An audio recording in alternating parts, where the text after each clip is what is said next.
Ooh, you fell for the old repainted Joker figure gag.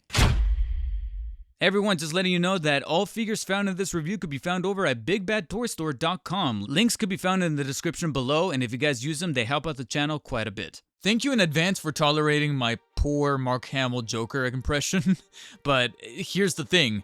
There is some truth to that opening statement because there's technically not much wrong with this McFarlane because it is, technically speaking, an infected version of the original Arkham Asylum McFarlane Toys action figure lifted over from the Arkham Asylum toy line from, I want to say 2019, 2020 is basically when it got kind of its street date.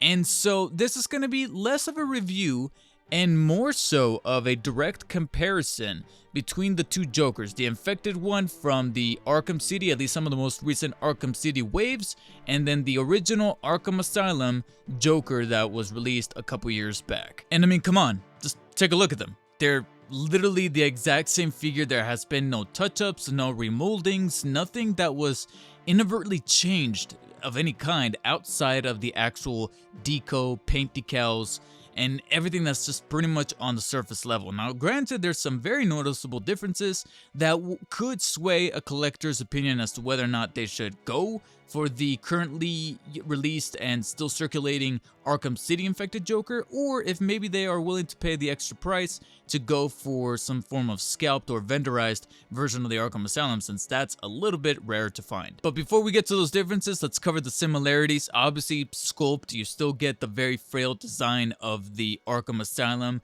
or at least the Rocksteady version of Joker, and it's ultimately one of my favorite iterations of the Joker, just full stop. Not just necessarily for this McFarlane, but just that initial design that Rocksteady created for Arkham Asylum. You pretty much get a really good interpretation here from McFarlane. It may not be the most accurate because I do recognize that they took a few liberties to kind of McFarlaneize the head sculpt, like I mentioned in the original Arkham Asylum review, where it just looks a bit stylized, a bit more angular. It doesn't look as personalized as he does in the game. Plus, there's something about his actual physique that sure is still retaining the lankiness that Joker has always had. He's always been kind of like a skinny fellow, but there's still something dynamic about the way that the musculature and his kind of upper body just kind of V-shapes its way upwards. You get what I'm saying? Like, it still doesn't look as slim-fitting as he did in that original game. Nevertheless, they still managed to retain an awful lot of quintessential Jokerized details. Of course, the makeup on the head, but also the vest, the bow tie, the drooping dead flower on his lapel, and the little chain that's kind of dangling off of his pocket, as well as the tuxedo-style suit for the coat on both figures. So overall, the sculpt is very, very nice. They even managed to retain the patch on one of his knees that was also carried on over from that similar design. So it's cool to see that, you know, it's still pretty much the Arkham Asylum Joker that you recognize, just albeit a couple of things that to make it their own. At least they didn't go full-fledged McFarlane like they did with that animated series Batman, you know? And since they're meant to be the exact same figure, they're obviously going to have the exact same articulation. So let's cover it real quick. The head is able to rotate 360 degrees, as well as being able to tilt up and down very generously and swivel side to side, and not much has really felt different here from the original Joker. The arms at the top arm joint are able to fully rotate 360 degrees, but it's just a little bit on the rough side for both figures, really. So it's definitely a molding thing that they probably needed to just loosen up ever so slightly on the figure itself, as well as decent extension off over to the sides. No form of swiveling or shrugging motions done by the pseudo, at least I'm going to call it now, the pseudo butterfly joint. So unfortunately, that is still kind of hilted a little bit there. And then we get to the bicep swivels, which are horizontal cuts that could swivel all the way across 360 degrees. Two joints at the elbow that are fully able to bend on both figures, though let me put this guy off to the side because they are a little bit on the frail side when it comes to standing on their own, so I kind of have to give them a little bit of respite just to show off that if you guys do happen to get any kind of Joker figure, whether it be the original Arkham Asylum or the brand new Arkham City, be wary of these elbow joints because there's something about the way that this hinge is constructed that sadly on my Arkham Asylum, when bending him for this review, this joint loosened up a little bit because the tab that's holding the peg in place, it kind of warped its way out towards the outside of the bicep, as you can see right here, and thus is now loosening up that entire joint and almost is pretty much coming close to a risk of breaking off entirely. So do be careful, and then if anybody has ever experienced this sort of thing on a McFarlane, whether it be with Joker or any other kind of figure, not even DC Multiverse related, please let me know in the comments if there's some kind of quick and easy and convenient fix to get something like this to be worked into a solution. I don't know if it's maybe to blow it with some hot air or put in some boiling water to make sure that this flap is then warmed up and is a little softer. That way I'm able to kind of press it and mold it back into place, or if there's a different solution for it entirely. Like I said, guys, please let me know in the comments. The wrists are able to fully rotate 360 degrees, as well as the hinge inside of the ball joint is allowing it to move inwards and outwards thusly on both figures. And then when it came to doing this video, I kind of rediscovered that both of these, technically speaking, have hollowed out torsos. I mean, I was somewhat expecting it for Arkham City Infected Joker here, because he is technically a newer figure, and I know that McFarlane's been doing that an awful lot with some of their newer figures to hollow out the torso, but it turns out that the original Arkham Asylum figure does as well. So this whole hollowed out torso trend trails all the way back to 2020 when this guy got released, so that was a pretty interesting find. And thankfully, this sort of build quality, or at least this method to building that torso joint, kind of paid off in the process, because with a Joker figure such as this, you kind of expect the torso to be a bit more on the flexible side. So both figures are able to fully extend towards the back all the way, so like that, to the point where you can actually see a little bit of his belly in there, fully exposed and showing off a little bit of the hollowness inside, and then fully able to crunch via a ratcheted joint about that far in, and the ratcheted movement is also able to crunch from side to side. So a pretty interesting joint for the mid-torso there that allows cool mobility that's also ratcheted, so it stays in place for certain poses, as well as a waist joint that allows it to fully rotate 360 degrees, though do be careful with the vest, that kind of comes in the way a little bit. And then both figures are able to flex the leg forwards about that far, only about that much far backwards, as well as full almost 180 extension off to the sides right there, since most of the crotch piece is not necessarily a diaper, but rather a sculpted piece that doesn't intervene whatsoever with those joints. Both are able to fully bend at the knee via the two joints, as well as being able to slightly pivot upwards and downwards due to the way that, like I said before with some other figures, because of the way that these pants are shaped out, with much like with other McFarlanes that have tuxedos or suits made out of their outfits, they sculpted it in a way where mobility of the shoes are not really able to move all that much, especially vertically. You're barely able to notch them upwards and downwards, but you are able to rotate them 360 degrees only with some force, because you could hear a little bit of the squishing of the joint since it's so tight, because of the way that that cuff around the ankle is sculpted. But at least both come with some really nice feeling toesies right there. They're really, really good to move upwards like so. Now with that housekeeping kind of out of the way, let's talk about those differences and why it is that maybe, just maybe, the Infected Joker may not be the Joker that you're after, even if you don't already have this particular sculpt.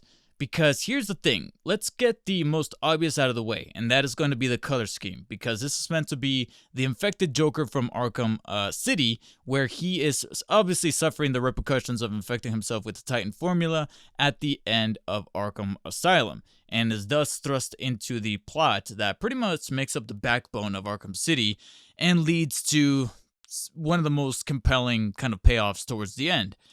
And you could see right here that there was definitely an idea in mind over at McFarlane to deliver on an Arkham City interpretation of that Joker, except it just turned out to be a repaint without any real changes to the mold. The head sculpt is the same, the body, the outfit, everything.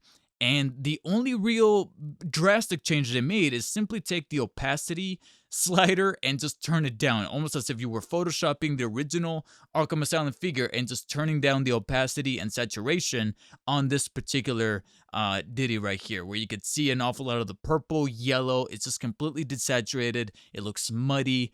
Doesn't really have this kind of worn and torn look, and that's where I feel like bit of the opportunity is somewhat missed, because you can feel like maybe they could have gone to that 3D print and thrown in some cuts on the outfit, or some stitchings, some parts where it's kind of coming apart, dirt, some kind of added flair. And instead, they just kind of muted the colors and called it a day. And outside of that, you then go to the head sculpt, where we can see that that opacity still comes through. Though here, I will admit, I feel like the color scheming around the hair is a bit more on the accurate side. I feel like this is the actual shade of green that Joker naturally has his hair almost throughout the entirety of the Arkham franchise, even Arkham Knight, more so than the original Arkham Asylum issue from McFarlane. And that's where I think it does stand out in kind of being a somewhat improvement, and as well as the skin texture when it comes to like the murkiness of the white on his face. But then we get to the splotchings that are intended to be there because it's supposed to demonstrate that he's sick and infected with the Titan formula, and he is in fact dying. The problem though is that I get that that's the intent, but up close here in person, it looks like he just killed somebody. It really doesn't look like any kind of warding or sickly nature, except for, like I said, the desaturation of the color. It just looks like he knifed someone out, and a bunch of blood splatter just kind of spread across his face. It doesn't necessarily look like warts or infected, pustules on his face. It just doesn't resonate well with me as much as it could have to warrant a double dip on the figure. And an unfortunate side effect, yes, I meant that pun, is that due to the desaturation of these colors, it also brought out what I noticed upon closer inspection, the seam where you could see a little bit of the face piece being conjoined in the factory with the hair piece. You could see some lining around the side of the hairline where you could see the two pieces being molded together via an adhesive. You can somewhat see it on the original Arkham Asylum, but because of how pasty white the entirety of the face is, it blends and almost kind of hides it. Not so much on this guy. As you kind of move on through to the figure, some qualities that really stood out on the original are also, like I mentioned, muted out. The little reflective coating of the paint applications for the gold in the belt buckle as well as the chain are completely missing. And then we get to those gloves where I didn't really understand why they needed to desaturate the gloves as much as they did here, to the point where they look very, very grainy and whited out. And yes, I understand that, like I said, they're supposed to kind of share a little bit of their wear and tear. I just wish that they would have still retained a little bit of the purple from the original. And then we lose all signs of life on that flower, though you could maybe make the argument that that's supposed to be somewhat metaphorical, that we have absolutely no color distinction on the flower. It's just completely blacked out. But maybe this is probably one of the little changes that I do favor, because it's supposed to kind of mimic the cold, dead heart underneath, although I think the heart is meant to be on this side, but I digress. Although I'll give Todd props for changing up a little bit of the accessories, even though he didn't really have that much of a choice, because if you guys recall, the original Arkham Asylum Joker did noticeably come with some accurate accessories to how he was portrayed in Arkham Asylum, but unfortunately one of those accessories did happen to be a pistol. Yeah, that's a big, big no-no these days for McFarlane Toys, unfortunately, as well as a set of chattering teeth. I only took out the open one because I feel like it's the most dynamic. The other one is simply the exact same thing, only a closed set of teeth. So that's pretty much the basis of where the accessories lie for the original Arkham Asylum. So what did Todd need to do in order to compensate for the Arkham City if he can't have any guns? Well, I actually kind of respect what they decided to do this time around, and rather fitting considering my complaint about the blood spatter on his face that's supposed to be splotched from his sickness, but it only just looks like he just knifed somebody. Well, how appropriate is it that they decided to throw in a knife, a dagger, so to speak, for Joker right here to hold in hand. The hilt is actually really well designed. The blade itself could use a little bit of thinning. I feel like this is definitely something that needs to be customized or retrofitted to look a little bit more accurate, because of course, being a figure that's meant to target 12 plus years demographic, you can't have this thing be too sharp or even screen accurate, unfortunately. We're also starting to come down hard on the knives, it looks like, because look how rounded the tip of this thing is. I do appreciate the color decal as well as the sculpting on the hilt, like I mentioned, but the blade itself could be kind of thinned out or carved in a way to make it look a bit more imposing. So that could use some work. But what I do find a little interesting is that they decided to throw in a League of Shadows sword right here with Arkham City Joker. And to someone who is unbeknownst to the game itself, are probably wondering, why the hell does Joker have the sword? There goes WB telling McFarlane not to throw in the guns, and that's, don't get me wrong, that is right, that is correct. But at the same time, it's actually technically accurate to throw this sword in with the Arkham City Joker. I mean, we're kind of getting a little touchy with spoilers here, but let's just say that Joker did in fact use this sword to a degree. It's not meant to be Ra's al Ghul's exact sword because, as you can see, there's some noticeable differences in color scheming. They turned down the opacity once more this time around, especially with the reflective coating of that original Ra's al Ghul sword, where the reflective coating of the gold on the hilt and the silver on the blade is completely missing. But frankly, I think this time I kind of like the look a little better. Sadly, the really cool inscription on the middle of the blade is missing, but at the same time, I like to consider that the reason why it has that inscription is because it's supposed to be the one it kind of passed down from generation to generation, specifically to Ra's, kind of like a noble sword, so to speak, whereas this one is meant to be more of a League of Shadows generic one, without the inscription and without the nobility to be attached. And you know what? For posterity, why the hell not? Let's go ahead and right here in the middle, throw in the DC Collectibles Arkham Asylum Joker, just for comparison. But of course, like I mentioned with that Scarecrow review, this is meant to be a completely different figure, albeit a slightly more accurate figure, at least if we're taking Arkham Asylum portrayals into account, because as you can see, he's got the lining and the stitching of the suit a little bit more accurate, the color scheme is a bit more there, as well as the decals and the hues for the hair and the makeup on his face. And you can see there's slightly more similarities between this guy and the city version, despite the drop in opacity because it's meant to be a more worn and torn and sickly Joker. But the hue is a lot closer, as far as color scheming is concerned, to that of the original Arkham Asylum. So it's cool to see that this can turn out to be a little bit of a happy medium in between. It's just a shame that, again, the decals on his face don't really translate very well for me. And overall, there's so much missed opportunity that they could have done with the mold, maybe added some more of those warts to actually bump off his face. But at the end of the day, the end result is simply just a repaint.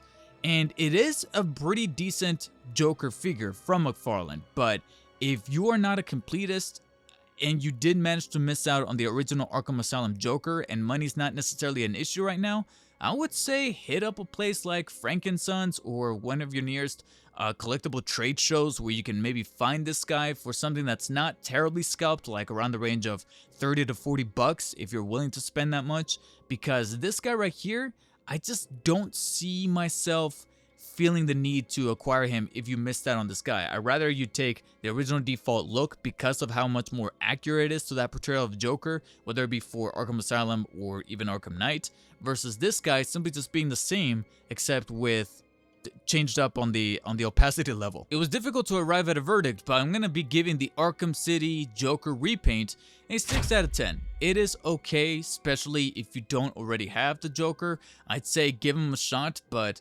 if I was to really boil it down to a matter of preference, I would rather take the original even if it meant to pay a little bit extra. And if I was to go for a repaint and kind of dig deep into my collecting tendencies, I would go out of my way to hunt down the holy grails of grails, that gold label Arkham Asylum Joker that's completely encased in gold. I know it's gold, it's just gold paint, but still, it looks cool. But if you still find this Arkham City Infected Joker cool as well, then be sure to pick him up over at Big Bad Toy Store utilizing the link in the description below. Helps out the channel, and he's ready to ship right now so you guys can get your own in the process. Now I want to hear from you guys in the comments section. Do you think repaints like this are worth it, whether or not you have the original figure, or do you think that they should have taken advantage of the reissue to add a little bit extra, whether it be those warts on the face like I mentioned, or the wear and tear and the patches and the stitchings coming apart on the suit? Do you think that would have been a missed opportunity? Let me know in the comments. As always, guys, if you enjoyed this review, hit the thumbs up button. If you didn't, hit the thumbs down. Will you guys be picking this up? And as always, stay humble. I'll see you later.